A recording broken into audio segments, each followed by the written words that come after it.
Welcome to the Unstoppable Recording Machine Podcast, brought to you by SonarWorks. SonarWorks is on a mission to ensure everybody hears music the way it was meant to be, across all devices. Visit sonarworks.com for more info. And now your host, EYAL Levy. Welcome to the URM Podcast. I am EYAL Levy.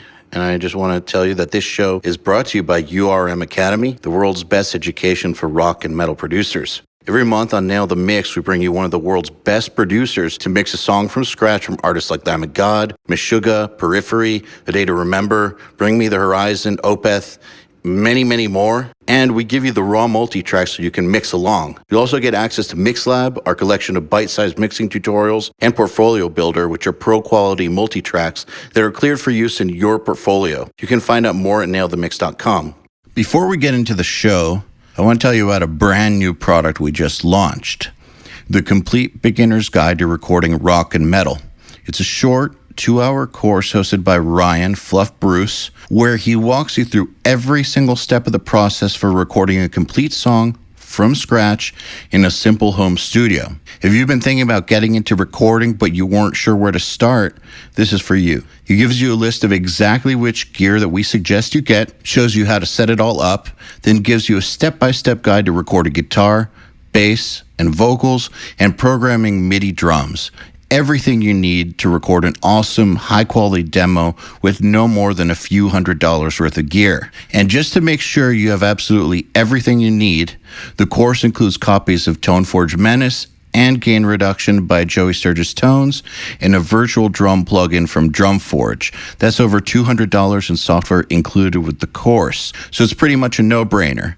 If that sounds cool to you, you can get instant access to the course and all the included plugins at recordingmetalguide.com. And one last thing I want to tell you about, and this is really cool, I want to tell you about a cool new partnership we've got with Empire Ears. They make a quality in-ear monitor that lets you bring your studio with you anywhere. Seriously, you can mix with these. And I know it sounds crazy for me to say, but it is absolutely true. If you're at all mobile with your audio, or you are in a situation where volume is a problem, like you mix out of an apartment, you may want to check these out. And here's how it works. Basically, URM users are getting hooked up with an exclusive discount and personalized support. And think about it like this. How sick is it to be able to take your reference with you every single place you go? With Empire Studio Response Monitor, you can have a flat response sound you can trust every single place you go. So for more info, just reach out to Dylan at empireears.com for details. That's DYLAN at EMPIREEARS.com. All right, here goes. I will shut up now. Chris Kelly, welcome back to the Unstoppable Recording Machine Podcast. Third time. Yeah, take 3. Actually, fourth time. Well, you were on once before. No, I don't have an episode yet. You don't? No. Are you I'm 100% positive. That we recorded what was supposed to be my first episode, decided it wasn't good enough, added onto it, and then couldn't edit the two together, and so now we're redoing it completely. So, it's been such a long span of time between them that for some reason I felt like we released one, and then we tried to do a second podcast, and it didn't work, and then we tried to do a third one, and it didn't work, and now we're trying a fourth. So it's never even worked in the first place. Yeah, exactly. Yeah, we keep fucking up on one end or another. See, I guess because we had a header image already the first time. I guess somewhere in my mind, months later, I had it associated with already done. Yeah. I think both times we were close to releasing, we had the header image done and ready to put out, and then something would come up every time that was this isn't good enough, or this isn't working, or whatever. So, man, I really hope this one works. Yeah, because we'll see. I feel like after 3 or 4 tries, I'm no longer worth it. So it's the universe conspiring, or it's not, but I mean, every once in a while, I have to can an episode or something happens. It's just there's been certain times where you're capable of having a great episode with somebody, but something about the conversation just isn't what you hoped it would be, or there's some technical thing or something. Right. Yeah, like you could end up closing out the conversation by talking about parasailing or something, and then that because that's where we ended our first conversation. You don't like parasailing? Maybe we shouldn't get into that this time. All right. I feel like it got us on a tangent last time, and it just totally took us out of it. Fuck parasailing. We'll just leave it at that. Fuck parasailing, yeah. Yeah, I mean, I'd say that one in 25 to 30 episodes kind of just gets ditched. But, I love it when people can redo it. I guess it's really similar to redoing a take or something, or have you ever had that when you're recording where shit is just going shitty one day, and, tracking drums or something, and it's just dude's left foot's not working, like, it's just, he's playing like a little kid, and it's just dumb. No idea the click. Just you know what I'm saying? Just problems. Yeah, you can't get into it. Yeah, everyone's off their game, and you just spend an entire day trying to grind through it, and then you come back the next day and it's great. Right, yeah, but you come back the next day and listen to everything that you got the day before, and you're like, oh, this is fucking garbage. Like, why did we spend the whole day? Sometimes I won't even listen to it. I have to. I can't bring myself not to. I feel because like I always have this inkling of hope that when I come back in, it's like, well, maybe I was just in a bad mood yesterday. Maybe I was just fair enough being overly picky. You know what I mean? And maybe it's fine. But 9 times out of 10, my instincts are correct. That's an interesting point, because that's happened to me plenty of times, and I know it's happened to plenty of people on here where that it was getting late in the night and everything was sounding like shit, especially on mixing. This is normally happens on mixing, and then you come in the next day and you're like, I don't know why I was going so crazy. Like, it sounds fine. Yeah, but the thing is, mixing and writing is what happens. Yeah, not necessarily with drum tracking. Like, I feel like I'm a pretty good judge for like what a shitty performance is, and if I'm not feeling it, I'm probably not going to feel it the next day. And so I've just gotten to the point where the reason I'd want to just ditch it and not even hear it is just to not give it the chance to be rescued, and don't even give it the chance to have someone be like... Not give yourself the opportunity to settle on something that's not up to par, yeah. Yeah, especially when you know that the person you're working with is capable of something great.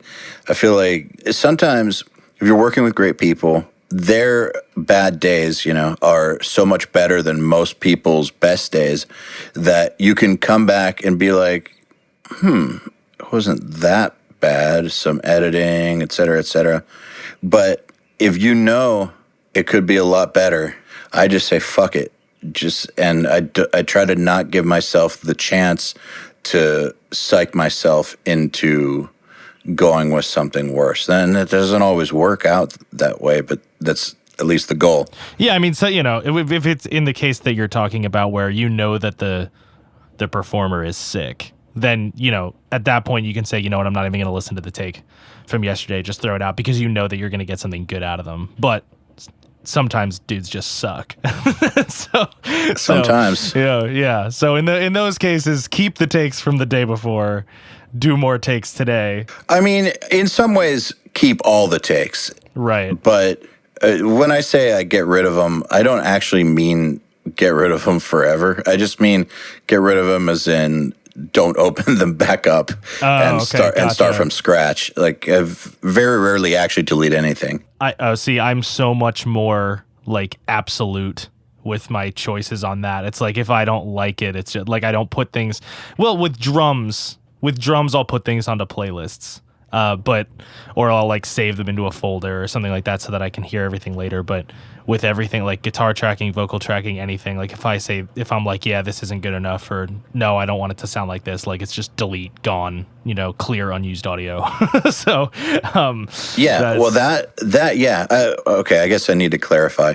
When there's the possibility that the person might not be able to do better, and that's a possibility and you're running out of time, then the delete function, it needs to be used a lot more wisely. But at the same time, there's no reason to keep anything crappy around. It's just taking up space and cluttering things up. Just get rid of it. So yeah, I agree.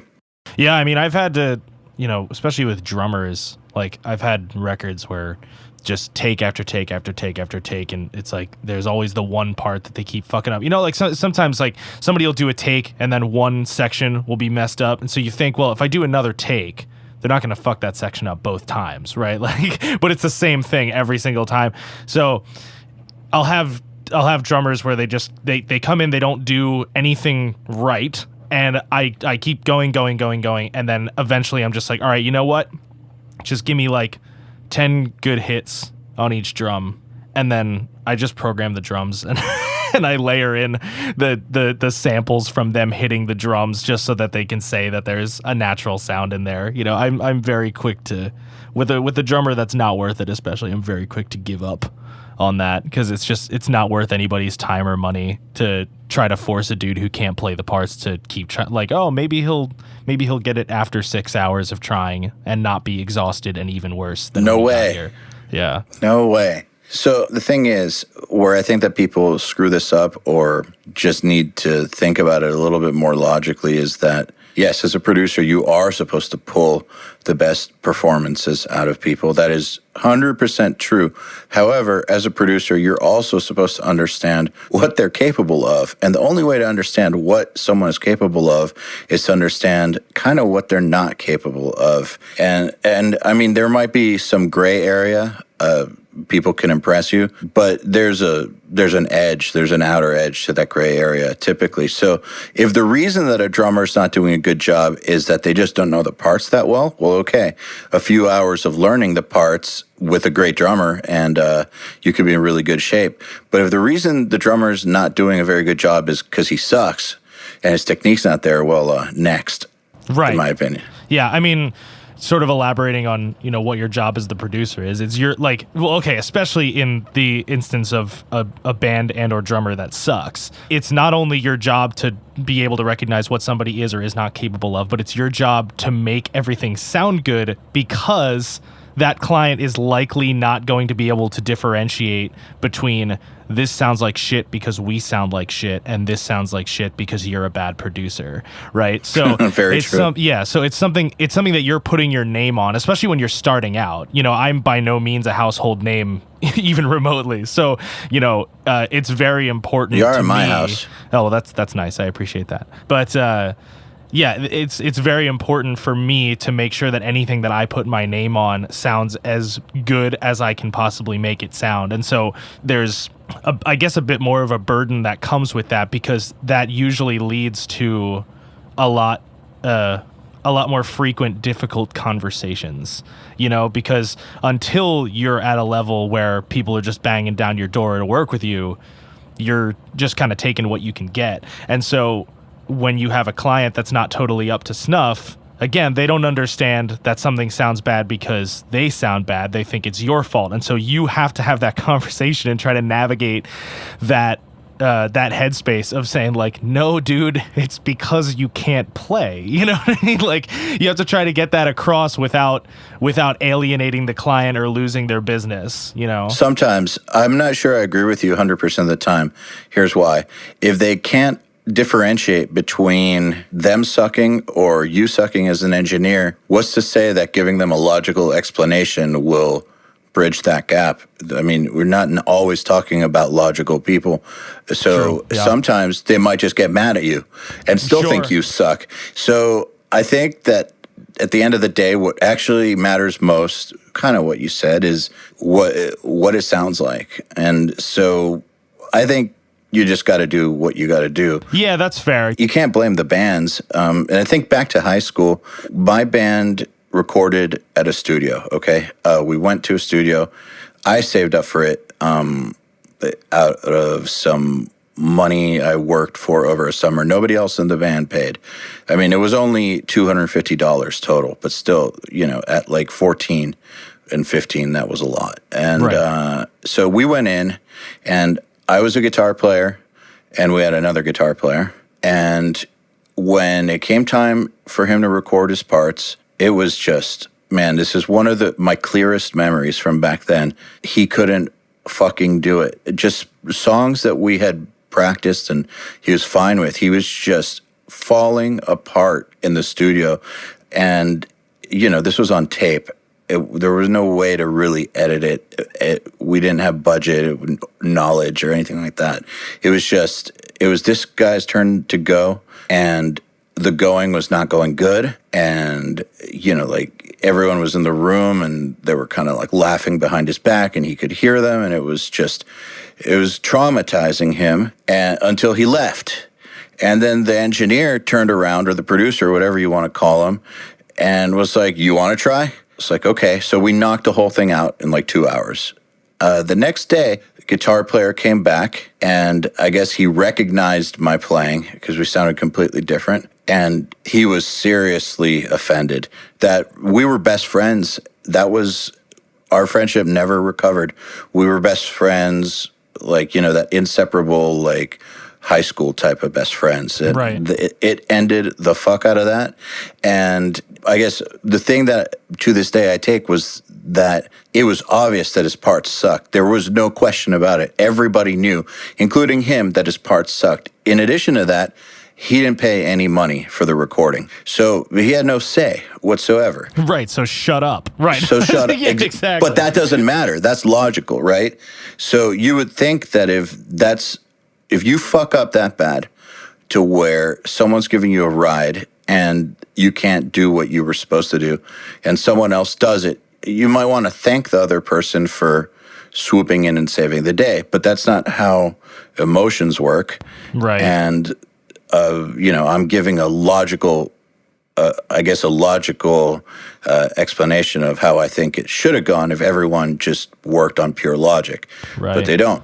And I think that's a real symbol, like being able to operate on logic, whether the band is a quote unquote professional band or not. I think that being able to operate under that type of logic is a real differentiator between a pro band and a non-pro band, even at the local level. Because, I just had a client in fairly recently, and it was my first time working with them, and they came in, and one of them was left-handed, one of them was right-handed, which means they weren't going to be able to use the same guitar, which was concerning for me for a local band, because I hadn't heard them play yet. I didn't know what kind of inconsistencies I was going to be dealing with. All of them. And so So I started the conversation. I was like, what kind of picks do you guys use? What kind of amps are you guys trying to use? What kind of strings does everybody play? And every answer was completely different from both of them. And I was like, this is going to be a fucking nightmare. And so I tried to start the conversation of like, okay, we might want to, and the lead guitar player was like, let me stop you right there. If you want Alex, that was the other guy. If you want Alex to do all the rhythms, have him do all the rhythms. I don't give a fuck. And I was like, you're the fucking man. Like, you just made my life so much easier. Okay, great. We're going to have Alex do all the rhythms, and we'll have you do all like the little melodies and the lead things. And perfect. Like, their devotion was to making the product sound good, and they left their egos at the door. And I think that being able to do that, whether it's in a recording scenario or in a performing scenario, anything, musical or otherwise, if you're able to just know what your strengths are and acknowledge when somebody else is better at something than you are and allowing that person to take the lead, I think that's a really valuable quality. It's a huge advantage. In general. Yeah, being able to check your ego. But I mean, with your story of having to redo that guitar player's stuff. I mean, I had a similar experience, not with playing. Well, I've had experiences with playing where, I have clients where neither of the guitar players can handle it. And I know that the egos are fragile. And so when they leave, I just have to retrack the guitars myself. And if it's that bad, you know, they'll usually not notice. Like they'll just be like, "Dude, you made us sound sick," you know. So, but you know, with my band, not with Galactic Empire, but with my other band that I've had since high school, you know, the first record that we did, I was producing that record, but I didn't have a drum room, and we had signed to this shitty scammy label at the time. And they were like, "We have a studio for you." So we're like, "Fuck yeah, we're going to go there." And when we got there, you know, the whole time I was telling my drummer, and this part was on me. I was basically telling my drummer that he didn't have to be 100% perfect because Pro Tools was going to fix it. So I was that guy, right? But we got there and they didn't have Pro Tools. How could you? We weren't tracking to tape. But it was like the first step towards a digital after tape, you know, so we were tracking analog and then running it into the computer. The engineer was legally blind, and so he wouldn't have been able to do any precise editing anyway. So we tracked the parts. We spent 2 or 3 days in the studio tracking technical death metal, and it was a nightmare. My drummer's feet were not where he claimed that they were, you know, all the usual issues that you expect when, you know, a 16-year-old is like, "Yeah, I can play death metal drums." And so I did exactly what I mentioned before. We didn't have him take samples because I didn't know that was a thing back then. But I basically waited. I looked through the tracks and when I got them back, and I waited until I found like a slow part where there was just an isolated snare hit, an isolated kick hit, something, you know. And so I just took one shots of all the drums, and then I programmed everything in Superior, and then just you know, pasted everything in there. I didn't even phase align it because I had no idea what I was doing back then. But yeah, I had, you know, my drummer didn't know what he was doing, and the engineer, he knew what he was doing within his own right, but he didn't know what we were after. Like he wasn't used to recording that type of music, so I had to just fix both people's mistakes, you know. So, and I didn't tell anybody, and no one was any the wiser. Here's what's weird to me about your story is, on one hand, you were the dude who was telling your drummer it's okay if he's not that good. Then on the other hand, you were the guy who was saving the day. So what sounds like I don't get it. Because normally the dude that's good enough to save the day knows that the drummer shouldn't fuck off. Right. So, okay. So I guess, was it just youth? Yeah, I mean, so I guess I should rephrase. I wasn't telling him that he didn't have to, like you don't have to play that well. What I was saying was, you know, if you're not 100% on the arrangements, it's okay. Because we can do stuff in sections, and like, you know, the engineer will be able to edit bad things in or out. And we have this technology called punching in. Right. And when we got there, I was saying like, yeah, so I'm thinking maybe we can do, you know, just have him hit the verse a bunch of times until we get a good take, and then the chorus a bunch of times and so on. And the engineer was like, "What? Like, no, that's not how this works. He's going to play from beginning to end, and we're just going to go until we get a good take." And his justification for that, which again, the guy was super old school, so I understand his thought process, but it's also kind of like get with the times, you know. It's like if a high school kid knows what's up, then so should you. His justification was like, Mike Portnoy doesn't let anybody edit his drums. And I was like, cool, well, my drummer's not Mike Portnoy. So like, yeah. can we maybe consider the possibility that we might have to finesse this a little bit? Man, whenever I hear shit like that, there's two things that sends off like two major alarm bells in my mind, and I immediately think I'm talking to an idiot. But whenever I hear like, I've talked about this before, but there was this one time that a local band, came to my studio and rented it for video because it was a really nice studio in Florida, and they did an unplugged thing, so like had candles and acoustic guitars, and the vocals were horribly out of tune, and they were like, "It's okay, Alice in Chains Unplugged was out of tune too," and it's like, they could do it, we can do it too. It's like, bro.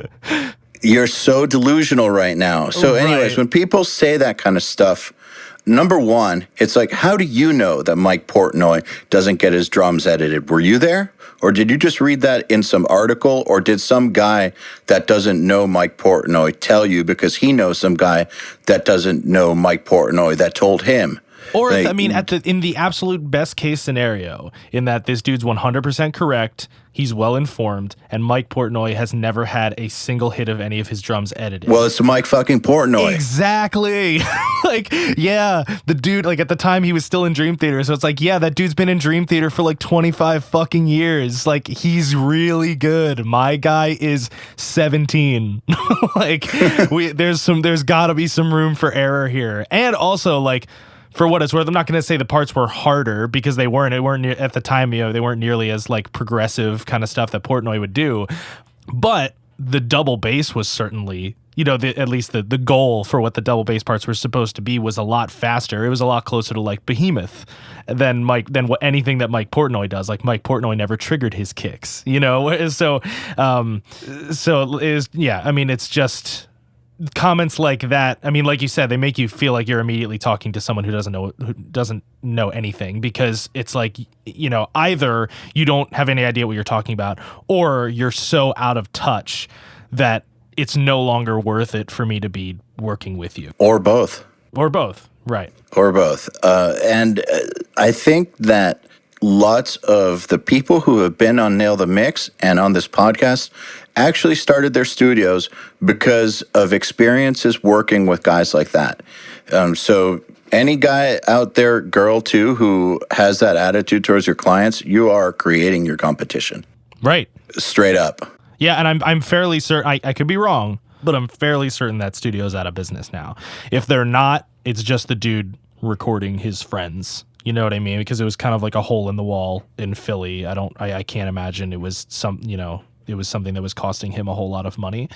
So, maybe it still is up and running, but it's not putting out, it's not putting out anything that anyone listening to this is going to recognize. It's probably all local Philly bands in the same position that my band was in. Young or old, they don't really know what the studio experience is supposed to be like.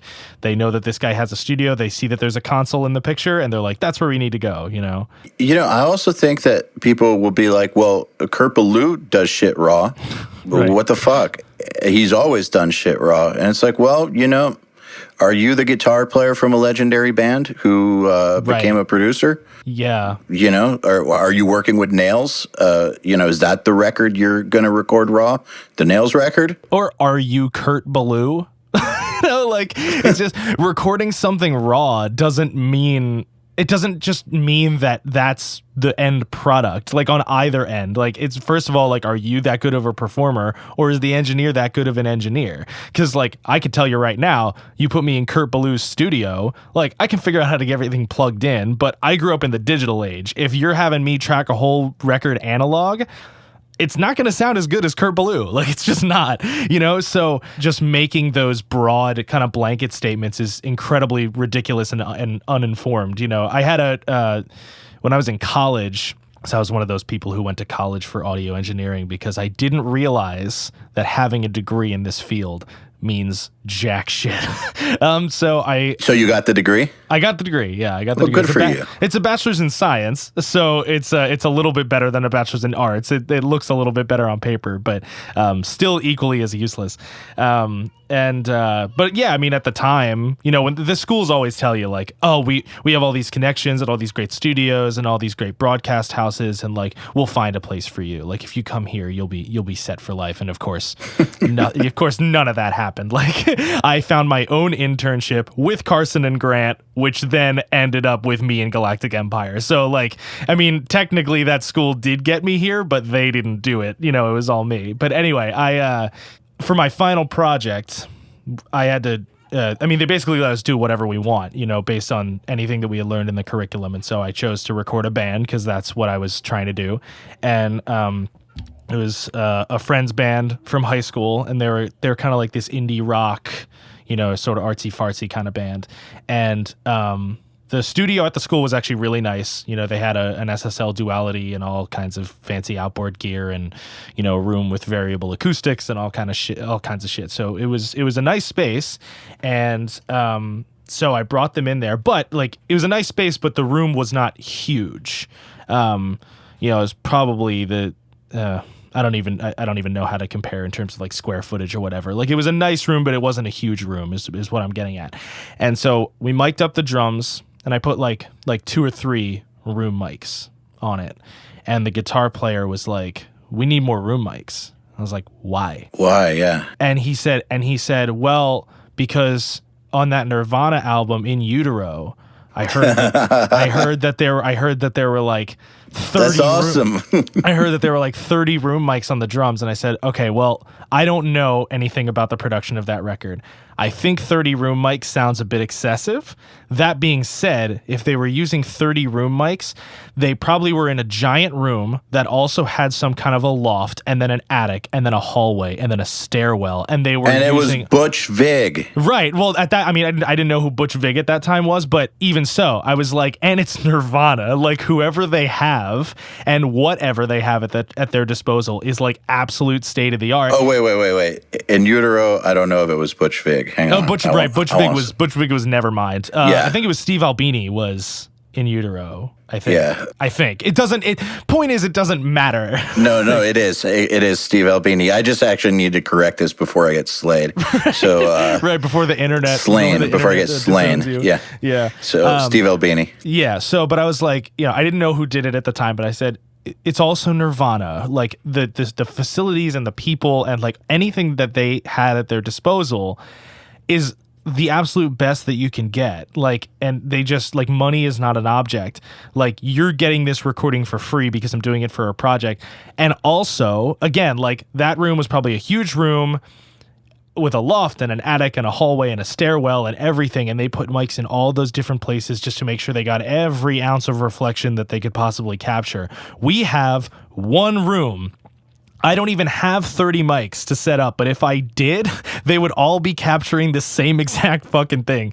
So we're not putting 30 room mics in here, So yeah, I mean, just a million stories to illustrate that, comparing your project in any way, shape, or form to somebody else's project as an argument to why something should be done a certain way is not the way to do things. Like, do things the way that you or your engineer know how to make things sound good, because that's going to be your best bet. So you know how people say that at the beginning of an artistic journey, you have to copy people, and from copying people, that's where you develop your own style.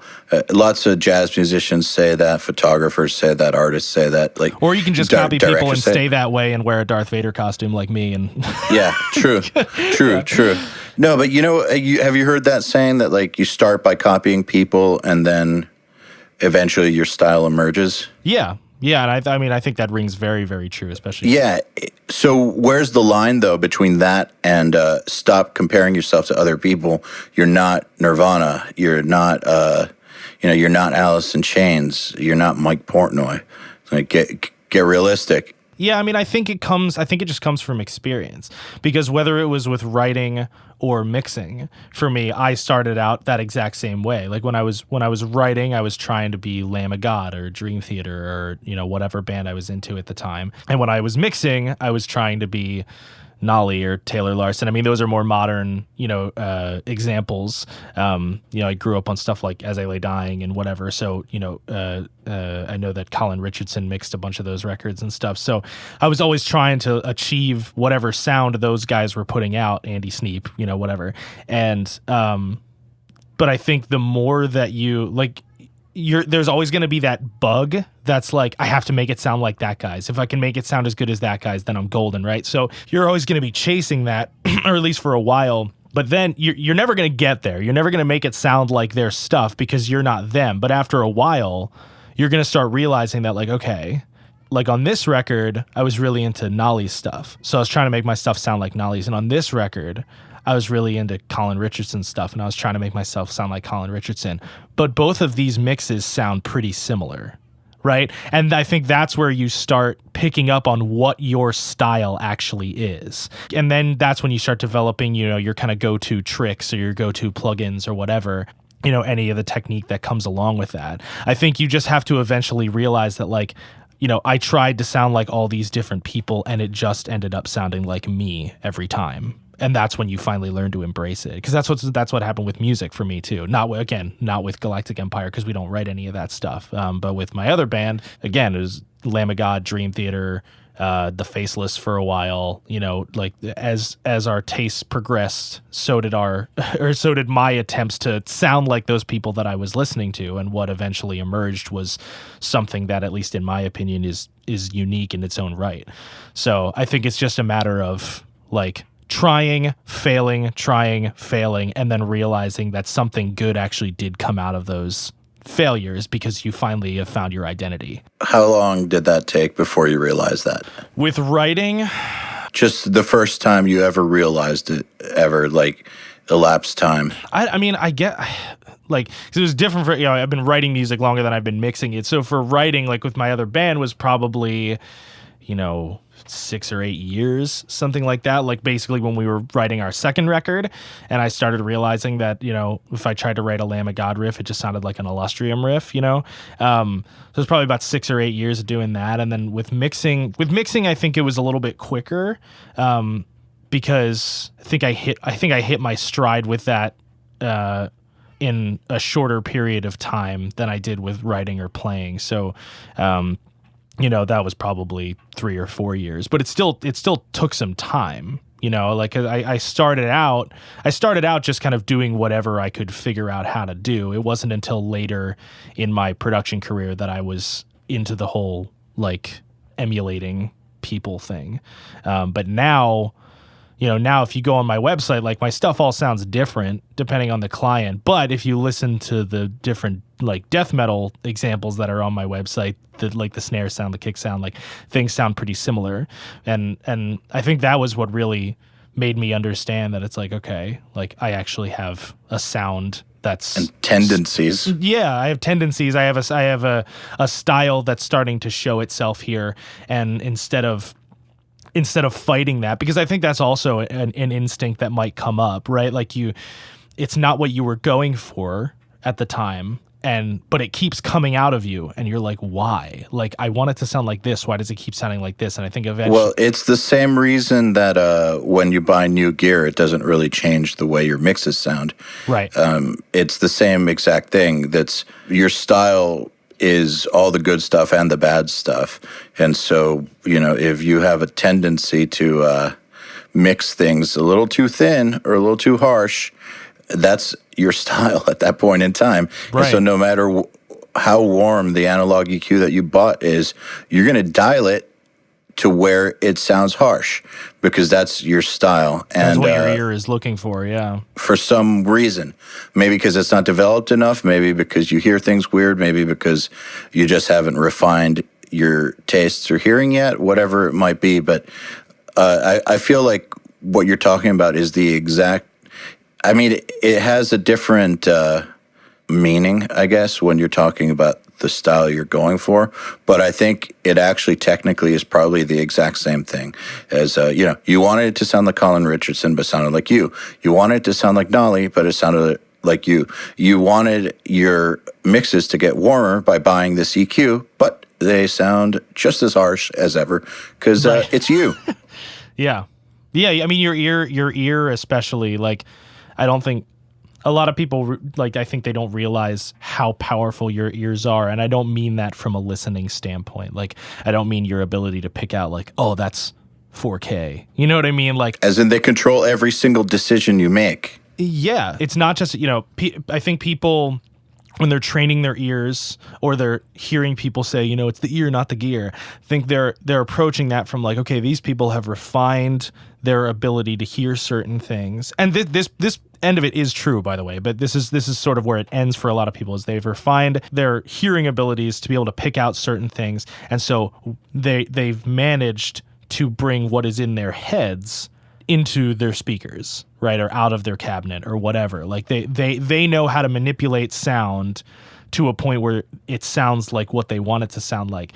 But the thing is their individual ears. Like, so your goal then is not to try to figure out how to get Andrew Wade's guitar tone because you like that guitar tone, because your ears are never going to want that guitar tone, even if you think they do. Like, even if you hear it and you like it, as soon as you start dialing stuff in, your ear is going to be looking for something completely different. So, and like you said, they dictate every single decision that you're going to make, especially if you're a musician or an audio engineer. So I think having those realizations of like trying to sound like these guys, have a different goal every time, but it always ends up sounding more or less like me.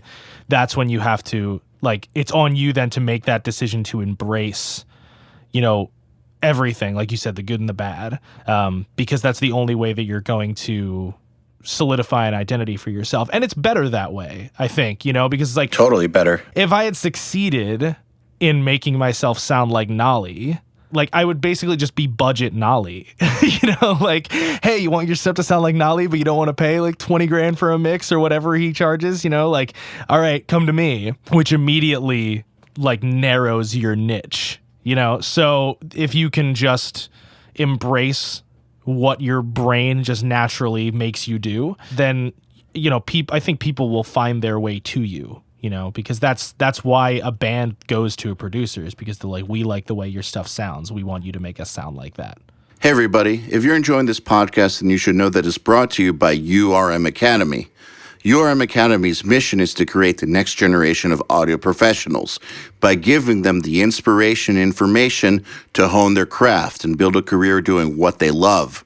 You've probably heard me talk about Nail the Mix before, and if you're a member, you already know how amazing it is. At the beginning of the month, Nail the Mix members get the raw multi-tracks to a new song by artists like Lamb of God, Opeth, Meshuggah, Bring Me the Horizon, Gojira, Asking Alexandria, Machine Head, and Papa Roach, among many, many others. Then at the end of the month, the producer who mixed it comes on and does a live streaming walkthrough of exactly how they mixed the song of the album and takes your questions live on the air. You'll also get access to MixLab, our collection of dozens of bite-sized mixing tutorials that cover all the basics. And Portfolio Builder, which is a library of pro-quality multi-tracks cleared for use in your portfolio, so your career will never again be held back by the quality of your source material. And for those who really, really want to step up their game, we have another membership tier called URM Enhanced, which includes everything I already told you about and access to our massive library of fast tracks, which are deep, super detailed courses on intermediate and advanced topics like gain staging, mastering, low-end, and so forth. It's over 50 hours of content, and man, let me tell you, this stuff is just insanely detailed. Enhanced members also get access to one-on-one office hours, sessions with us, and Mix Rescue, which is where we open up one of your mixes on a live video stream, fix it up, and talk you through exactly what we're doing at every step. If any of that sounds interesting to you, if you're ready to level up your mixing skills and your audio career, head over to urm.academy/enhanced to find out more. And same with if your mixes are coming out too harsh or something. Once you realize that they do that, no matter what you put them through, no matter what tools you're using, that's when you can start analyzing, well, why do my mixes, what am I doing here? What am I hearing fucked that's making me make a bunch of decisions that lead to this super harsh, thin outcome? Yeah, and you can learn to compensate for that, but you have to be coming at it from the right perspective. Yeah, absolutely. So on another topic, how much of your time does Galactic Empire take? Not as much as a normal working band. Like I think, especially, we've only been touring for like 2 or 3 years. A band at our level at this point, to maintain any kind of relevance, would be on the road like 4 or 5 months out of the year.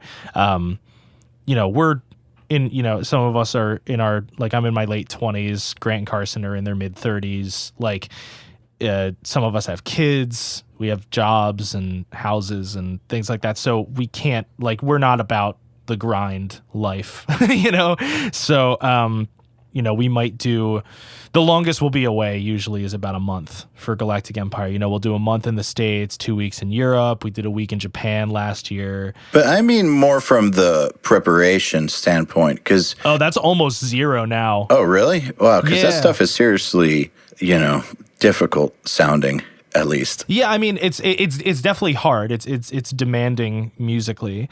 While we were learning the songs, it was very, very difficult and took up a lot of our time. We basically just had whether or not we had day jobs or whatever, any free time that we had that wasn't devoted to something else, we had to be working on the songs and sometimes sacrificing free time in other areas in order to learn those songs. And learning the songs was definitely the hardest part anyway, because our one guitar player, Mike, he calls it the world's longest game of Simon, because nothing repeats. And if it does repeat, it's just a little bit different than the last time, whether it's key or tempo or one note changes or whatever, because it's the writing of an orchestral composer, not the writing of a metal band, you know? Isn't it funny how people say that metal is just orchestral music in a band setting? It's like, no, it's not. Right. See, it's not. I understand why they think that, right? Because I think that, but they're wrong. Right. The types of melodies, like especially in like a neoclassical, like if you're talking like early Children of Bodom or something like that. Yeah, no, that's not even the types of melodies. That's the warm-up exercises that classical musicians use. Right. Yeah. But yeah, and I mean, you know, there'll be like sometimes there'll be like complex multi-part harmonies in a solo or something like that, or it can be like very dark and moody or whatever and very dynamic. So I get it. I understand. And like to somebody who's not very familiar with classical music, which I admit I'm not super familiar with a lot of it, but Empire has given me a bigger insight into it. You know, if you hear a neoclassical composition and then you hear somebody play a neoclassical melody on a guitar, you're like, oh, that guy's playing an orchestral song. Right. But like when you actually dive into it, you're like, okay, no, this technical death metal song is still just verse, chorus, bridge, chorus, end. You know, like it's still, even the progressive stuff that doesn't follow that typical structure, it's still way more typical than almost any orchestral piece you're going to hear. So learning that stuff was really difficult, but especially just with how much you drill it and with having to wear the costumes while you play, you have to devote that stuff to muscle memory. So, you know, we're all at the point now where, you know, we can probably close our eyes for a good part of the set and still be able to play.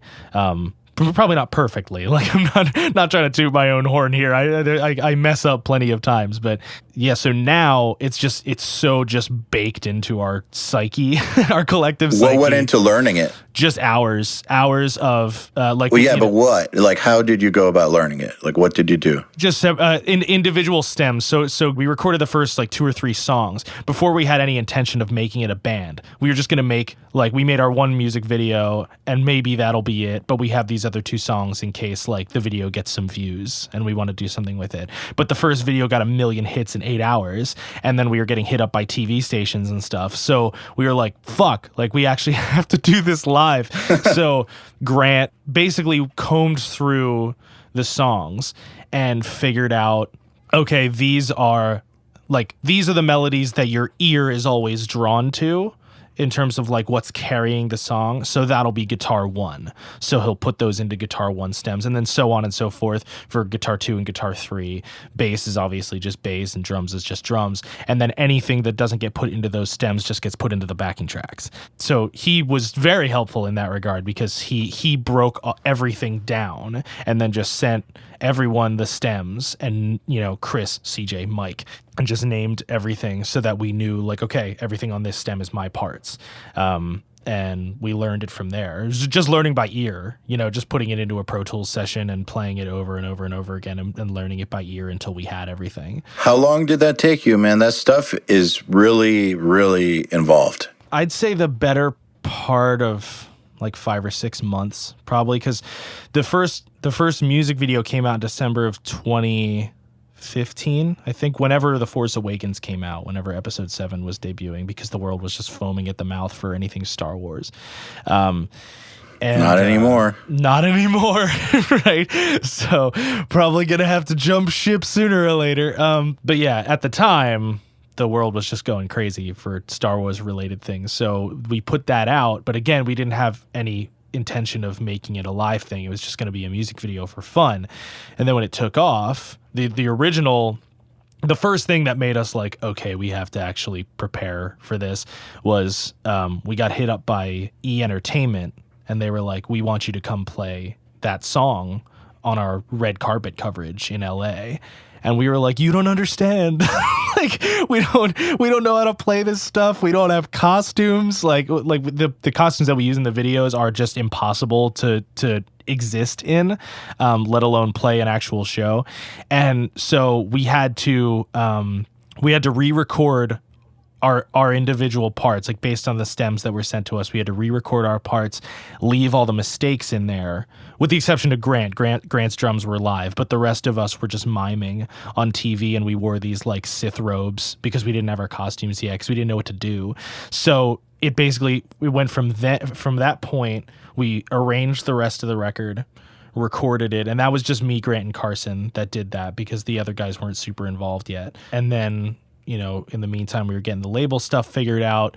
So we didn't play our first show until almost a year later. We didn't play our first show until December of 2016. So between finishing the record and then learning everything, it was better part of 6 or 8 months, I'd say. So it did take a lot of your time. It did, but it like, I don't know. I mean, I guess I'm better at like compartmentalizing and splitting my time than I'd like to think I am. So we were all just using our free time in between our day jobs and things like that. So let's talk about compartmentalizing your time and splitting it up. Yeah. How did you split it up? Because you obviously still had to be a parent and a husband and person who earned money and all the above. It's not like you could drop your life to go do a Star Wars cover. It was a lot of late nights and early mornings, so wake up before anybody else is up, run through the set. After everybody goes to sleep, run through the set. And I mean, my wife is very, very understanding and very supportive, and she knows, when I'm learning something that like it's because I have to, it's not just because like I want to learn this cover song for YouTube, so she, like sometimes she would even be like, she's like, look, I know you want to spend time with us and we want to spend time with you too, but you have to learn these songs. Like, go back there and learn these songs. She has a better work ethic than I do, so that helped. But yeah, I mean, it was just any ounce of free time that I could muster, really, while still, maintaining all of the necessary things in my life. But yeah, social life went out the window. But that goes out the window once you're married and start having kids anyway, so it wasn't a huge hit. But yeah, I mean, it was like I said, just eating all of my free time. I didn't take any clients in that time. I worked a day job. It just was delivering pizza just so that I could have a 9 to 5 and relative, an 8-hour work day, and then just any time in between there that I could. So you basically took one for the team stability wise in order to be able to spend the rest of your time doing this. Yeah, pretty much. I mean, taking one for the team is pretty much the perpetual existence of anybody who's in the musical field, at least early on. Your stability is never quite guaranteed. But yeah, I mean, it was just, all right, what do I have to do to make sure that I have my bills covered? So that's priority number 1. And then try to make time for the family as much as possible. That's priority number 2. And then anything that's not those two things, just, it's gone. I wasn't doing anything with my other band at the time, and neither was Mike, because he's the other guitar player in that band too. We were all just learning the stuff, and then it was rehearsals, which we didn't do a whole lot. Well, I mean, I guess we did a good amount of rehearsing, but we were only able to do it on Sundays because that was the only time that anyone was able to make themselves available. So, it was like every Sunday for, 6 weeks, 8 weeks, something like that.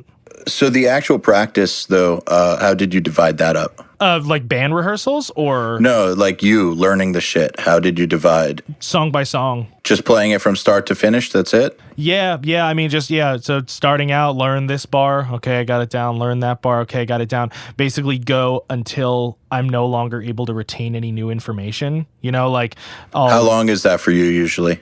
It depends. It depends on how tired I am or how much I give a shit that day, because that will always vary. But it's usually a couple hours probably. So I'll spend a couple hours learning and then spend a couple hours drilling the stuff that I've learned, and basically do it until, because I think anyone who has any kind of practice regimen will know that, or be able to attest to the fact that like you'll learn the part and it'll be hard to get it, and then once you get it, you start playing it and you're like, okay, I'm getting better, but then it starts declining again because you're just getting tired, and then you start getting frustrated, and then it starts getting worse, and then you usually end, at least for me, I usually end my practice time pretty pissed off, and I'm just like, fuck this, like I just put my guitar down and leave. But then the next morning when I wake up, suddenly everything's a little bit better in the muscle memory, so like I'm able to do stuff better than I was 8 hours ago. And I've also found that I'm up for a tour with another band that I can't say anything about aside from the fact that I'm up for a tour, but I've been learning a couple of songs for that.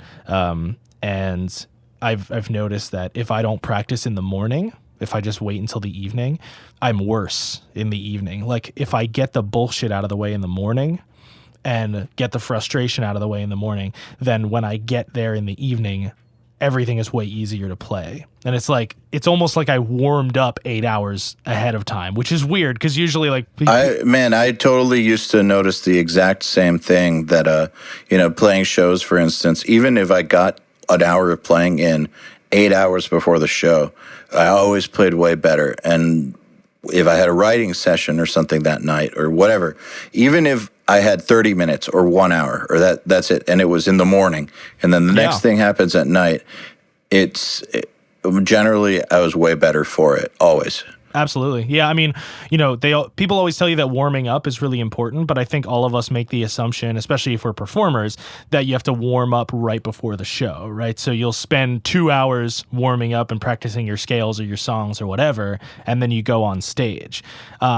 And that does work for a lot of people, but sometimes that's a bad idea, actually. Sometimes it is. Yeah, it depends. It depends on the person. Like, I mean, I know, like for instance, Alex Rudinger. Like I've heard nothing but that dude. Like anytime he's not on stage or under the mics, that dude is warming up. So for somebody like him. He's just like, I mean, he's just a machine. I'm not sure if that's warming up or just being a robot. Yeah, that he is a blast beat. He is drums, right? Yeah. But so there's people like that who they just warm up for a few hours and then they go hit the stage and they're perfect. Or at least to everybody else, everyone's their own worst critic. But for me, I was more like that's kind of a bad idea, because if I got myself feeling good before the show, I either sort of tired myself out or I got in my own head.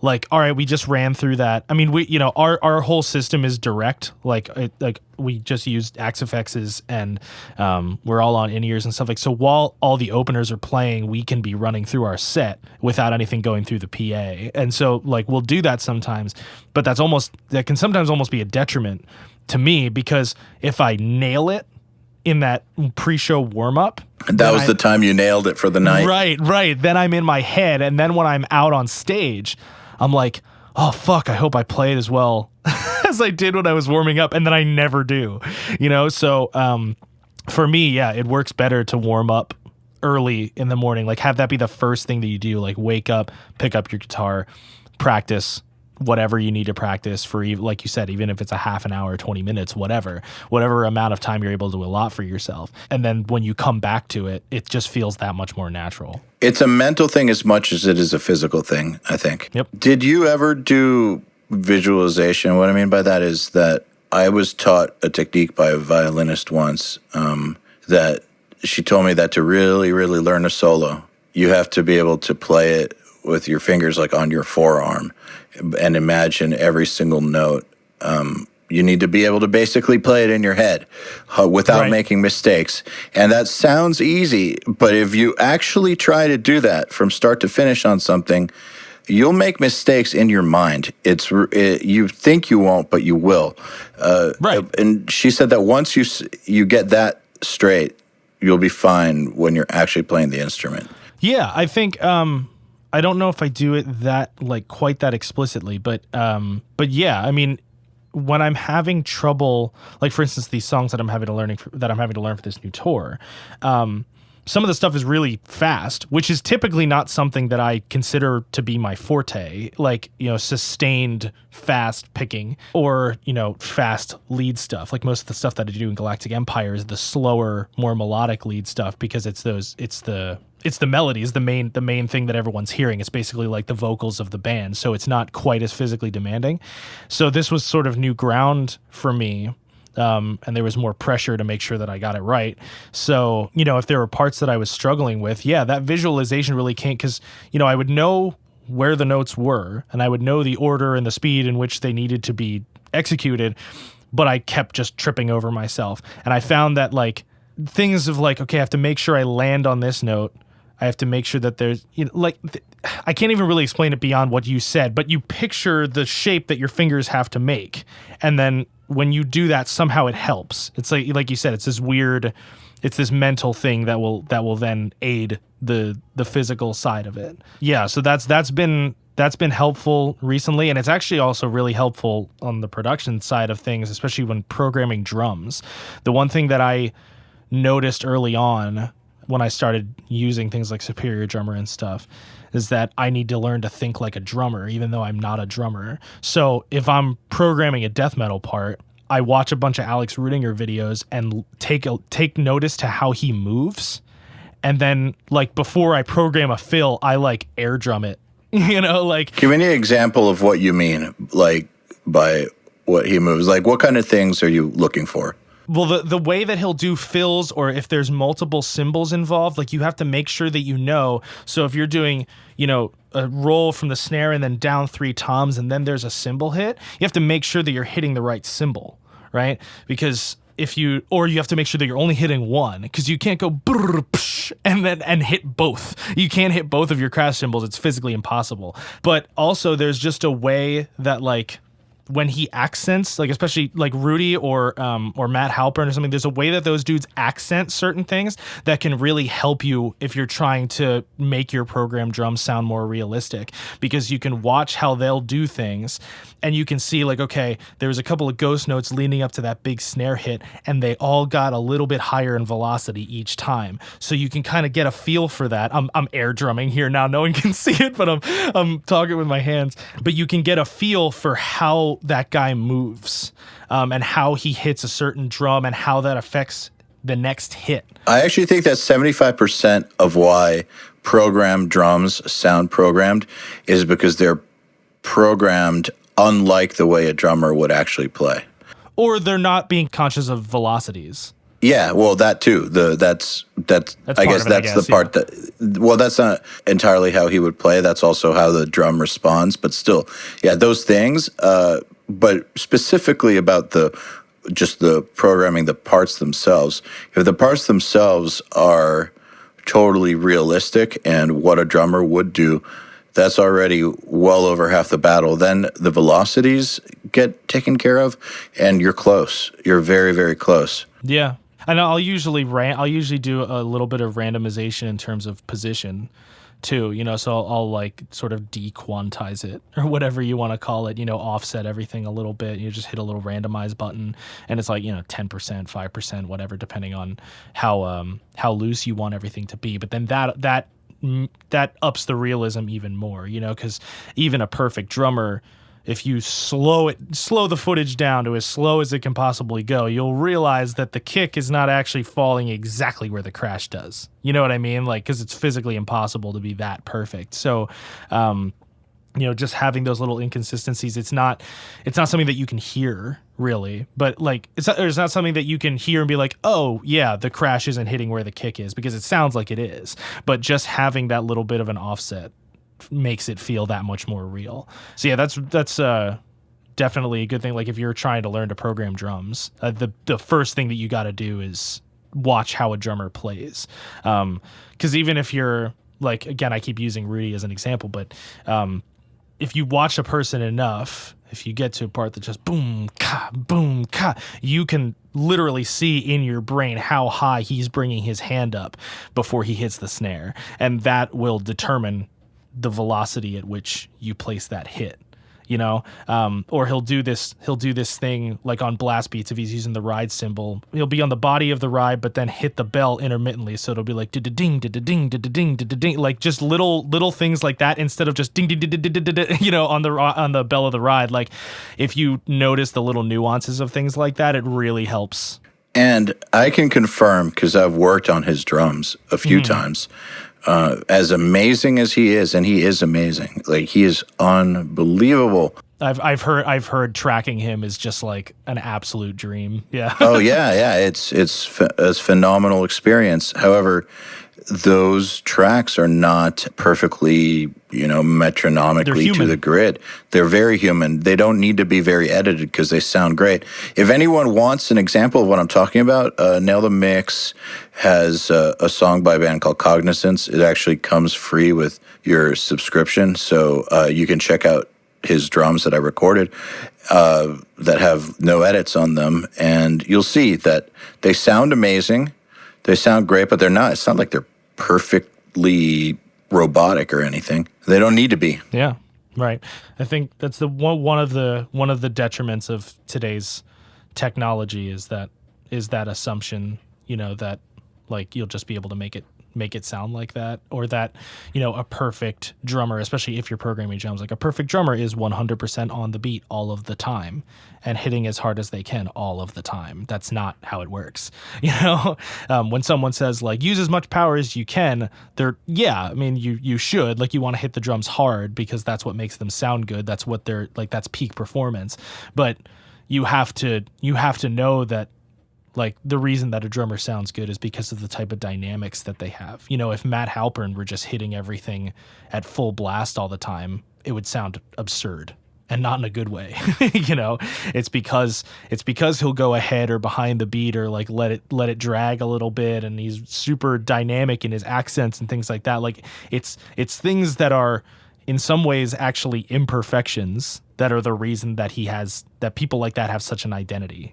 Yeah, well, the thing is, perfection is a stupid thing to chase because it's not possible. Right. So, there's relative perfection that we're capable of, but as humans, we're not capable of that. And anyways, the results are not good when you can create something like that. It doesn't. Yeah. We don't resonate with it. Right. Yeah. Yeah. If you listen to a record that is sonically perfect, it sounds sterile. Like there's no life to it. If every guitar note is cut right at the transient and quantized 100%, and same thing with the drums, and the whether it's completely programmed or there's samples layered, but the velocities on those samples aren't taken care of the right way, and just if everything is over edited and over produced and things like that, then it takes all of the life out of it. And you might, depending on your level,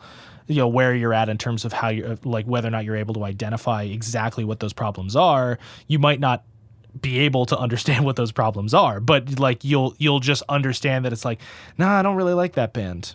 They sound weird. It doesn't sound right. Yeah, and the thing is, I would just make the argument that that's not perfection because it sounds weird. Perfection is something that we can't approximate. We don't understand. There's some sort of perfect number for everything, for every part, in terms of how close to the grid it should be and all that. But it's different for every part, and yeah.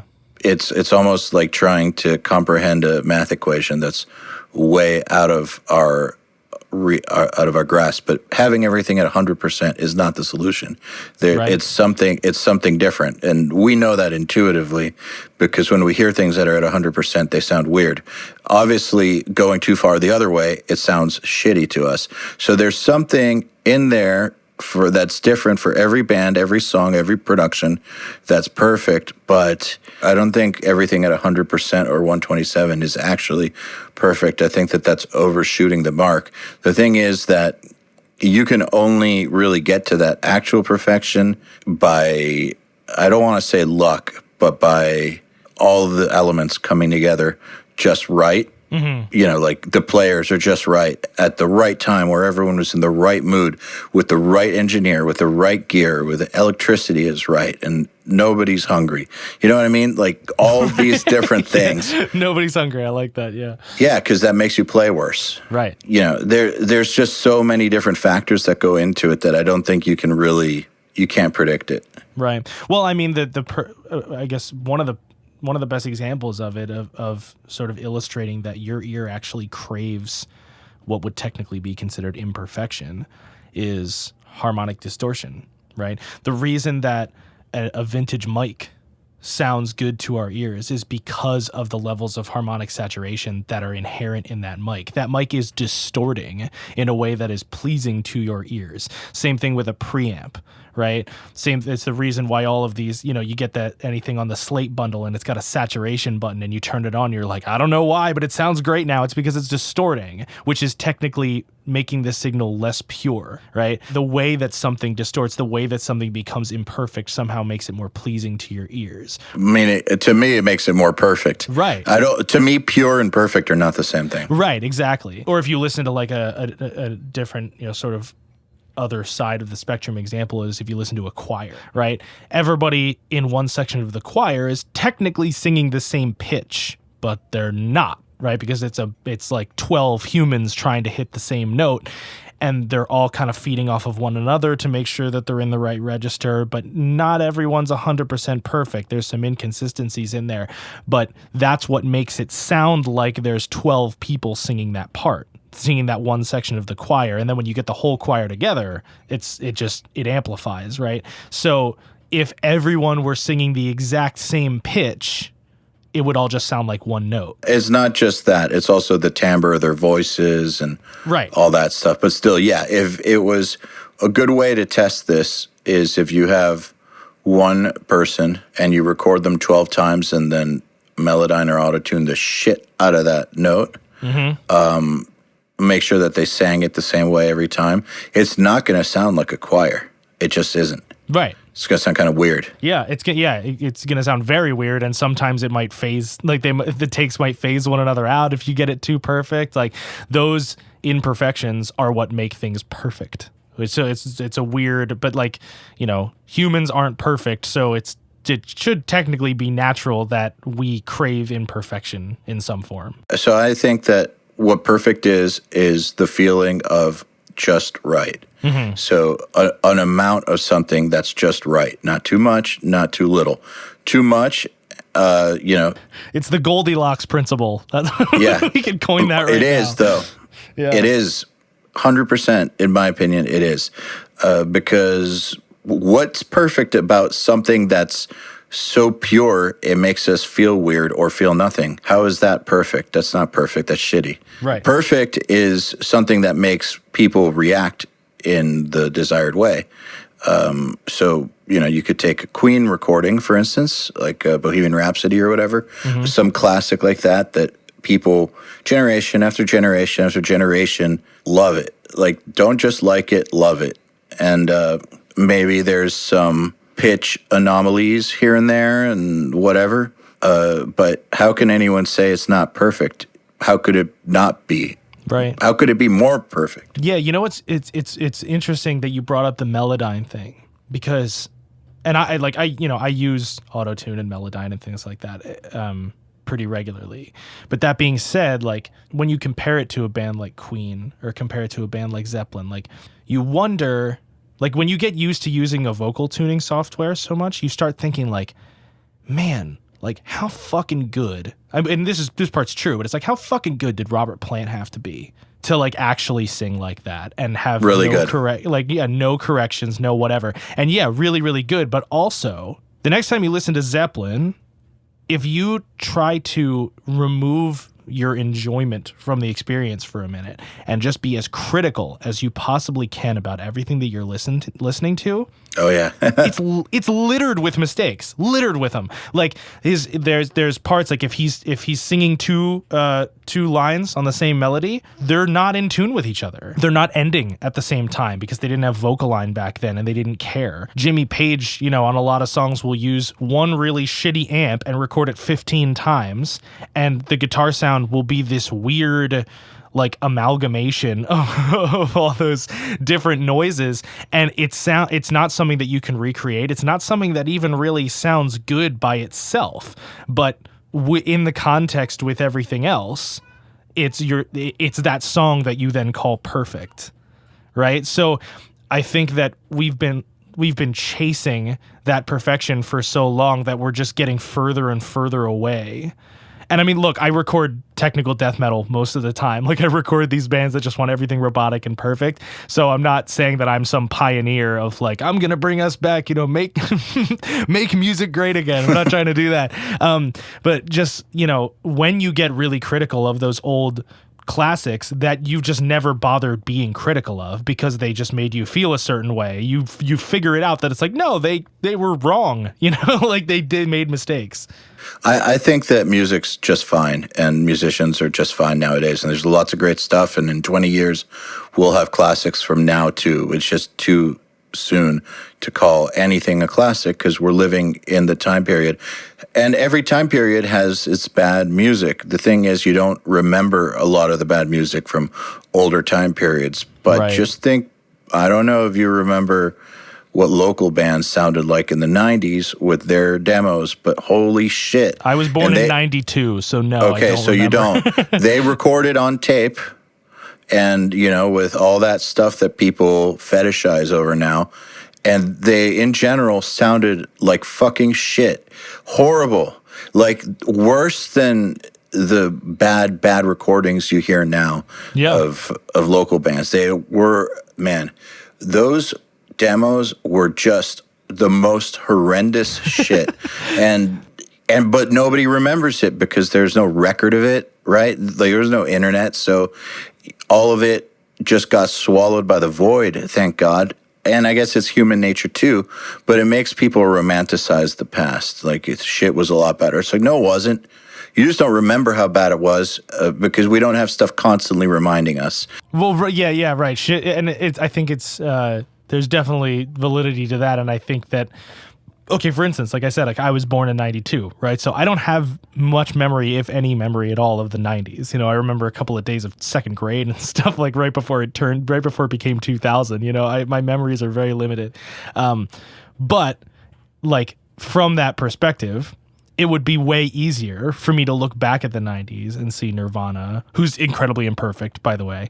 Nirvana, Alice in Chains, Soundgarden, Pearl Jam, whatever, like those big grunge bands that came out, and be like, man, that's when shit was real. Like none of this Katy Perry bullshit right now. But it's like you're but there narrowing, was that right, shit exactly, back then. exactly. You're narrowing your scope to this one area of things. That's like when people, you know, when like those old metalheads are like, oh, there's so much bullshit today, man. Like, I miss it back in the day when it was just like Metallica, Slayer, and Pantera or whatever, you know? And you're just like, yeah, but that wasn't all there was. Like, Michael Jackson was big that time too, you know? Like, and there were also the 50,000 other bands that tried to sound just like Slayer and Pantera, who were terrible.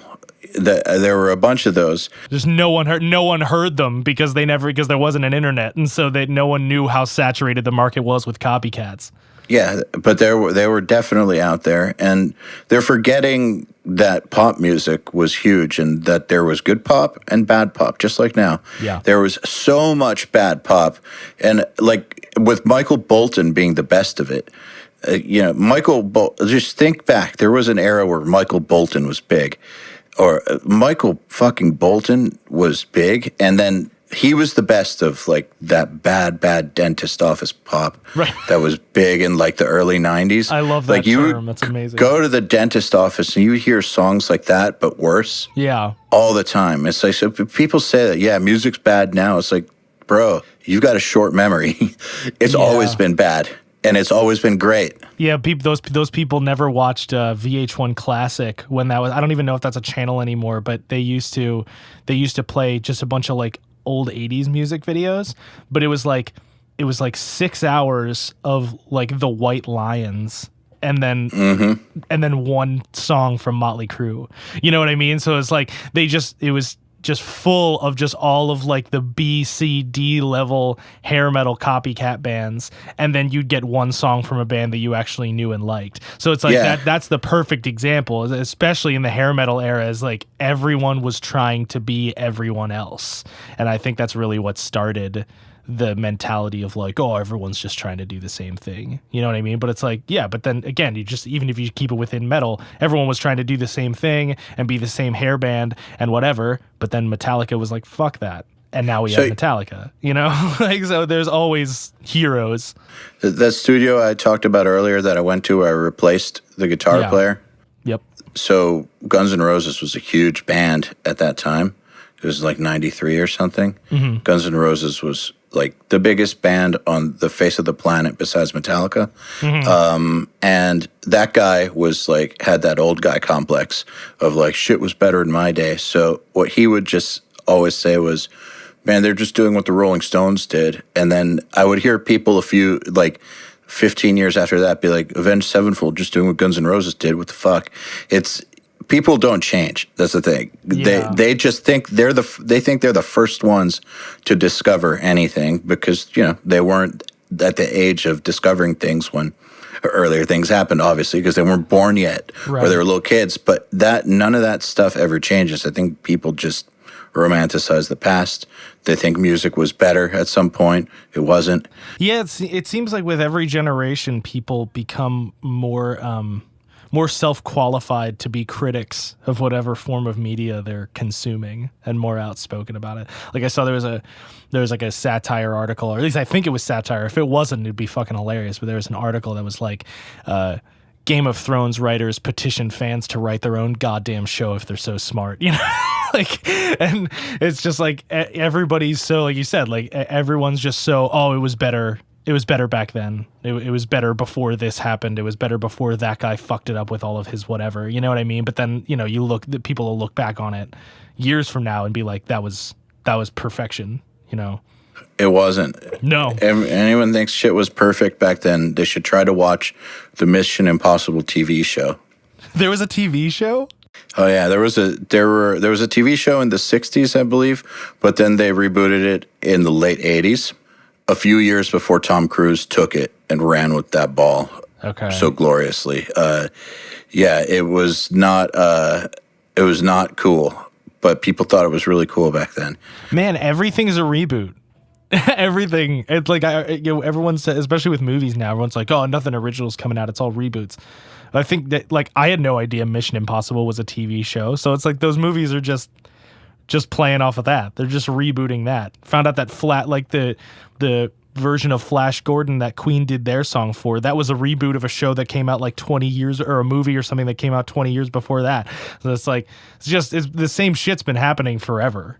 And it's going to keep happening. It's just the people in that era are just going to look back to whatever came before it and be like, "Oh, you're just ripping off that guy." I don't think it's necessarily a bad thing that things get rebooted. There's some great ideas out there that, or there's great ideas and relevant ideas out there that just need to be repackaged or rephrased for a younger generation to understand. I mean, why not do that? I think that great ideas that are universal, that universality doesn't go away. The only thing that goes away is the style of a certain time or idioms of a certain time. So why not repackage something universal? It makes sense to me. Yeah, it does. And I mean, I think if you shrink that down, it makes a better argument for like people to stop telling bands and writers and directors what to do.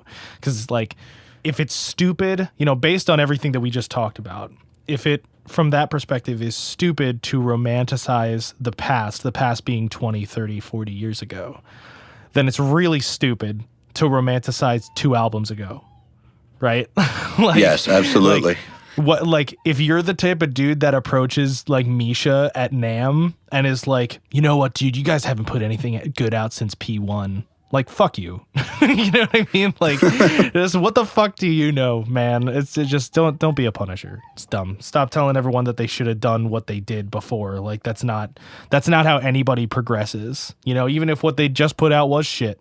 Whether it's Periphery or anybody else. If you think that what they put out just now was shit, look at it as like, if things go as well as they possibly could, then they, like, for you, from your perspective, then they will eventually realize that record was shit. We need to make a better one. And then they'll put out a record that rules. You know what I mean? Like everybody's human. Everybody's just trying to do their own shit. I think that if they have a problem with the latest Periphery, they should start a Periphery. No, they should just step on a fucking Lego, man. Like, well, that too. Just shut up. Or start a Periphery like tribute band, but write original So, like, you know how they have these tribute bands? Be all the bands that came out like 5 years ago. But actually call it something after Periphery and do Periphery covers. Pep. You know what I'm talking about? Like, have you seen these tribute bands that, like, they'll be like Kiss or Iron Maiden or Slipknot? Like, they're yeah, like while the band's still relevant. Yeah, so all the band's still relevant. That's the best part about it. So I think that one of those bands should start writing new songs as the band that they're imitating, and see what happens. I just want to see what happens. Right. Like, I want to see if the tribute, like first of all, I really like the new Slipknot, but I want to hear. I thought it was great. It was amazing. Yeah, it was amazing. I want to hear the tribute Slipknot write a new Slipknot song or something. Yeah. Well, I think there was that video that came out. I don't even know how long ago it is now, but like there's that Slipknot tribute band playing some like neighborhood barbecue, and it's got to be like Kentucky or some shit like that. And the percussionist brought a keg out to like let members of the audience like hit with the bat during Duality, and the video is just the one dude just slamming the keg with the bat, and there's so much recoil that the bat just fucking whacks him in the face and knocks him out cold. It's fantastic.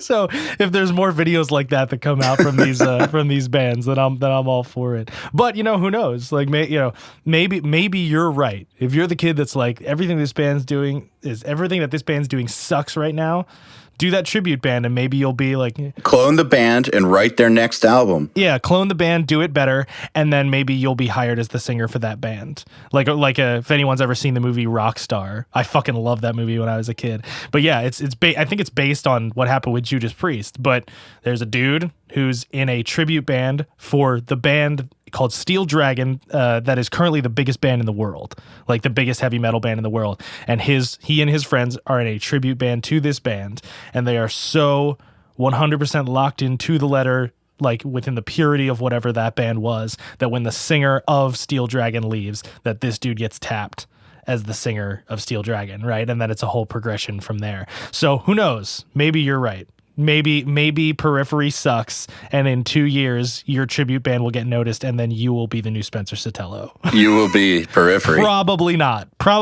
I'm gonna wager not, but maybe to each their own. What would happen if one of those tribute bands actually wrote the album as that band, like the clone band did, and then people started liking the tribute band better than the original band? That I just want to see this happen. I want to see this happen. Here's the thing, and this is funny because it brings the conversation full circle. I think eventually that band's going to get sick of writing Periphery stuff, or what they think is Periphery stuff, and eventually develop an identity of their own. And all that's going to have happened is they will have stolen the spotlight. In this scenario, they will have stolen the spotlight from Periphery and taken it and now brought their own style to it, and now they're big because people like their style and not Periphery's. But there will invariably be some tribute band for that because they'll like the way they used to sound. Hey, maybe that's what we need, man.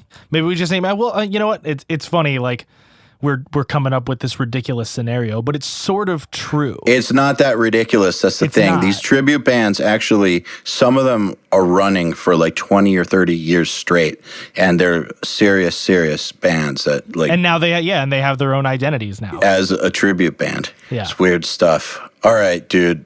It's been fun having you on. I think it's a good time to end this. And hopefully this take 3 or 4. Hopefully this is the one that people get to hear. Yeah, I think so. We only covered parasailing twice. Right. If anyone wants to know what we were talking about a video where a parasail detaches from a boat and the people riding it fly into a building. But all right, Chris, thank you. Yeah, thank you, man. Have a good one. This episode of the Unstoppable Recording Machine podcast was brought to you by SonarWorks. SonarWorks is on a mission to ensure everybody hears music the way it was meant to be, across all devices. Visit sonarworks.com for more info. To ask us questions, make suggestions, and interact, visit urm.academy and subscribe today.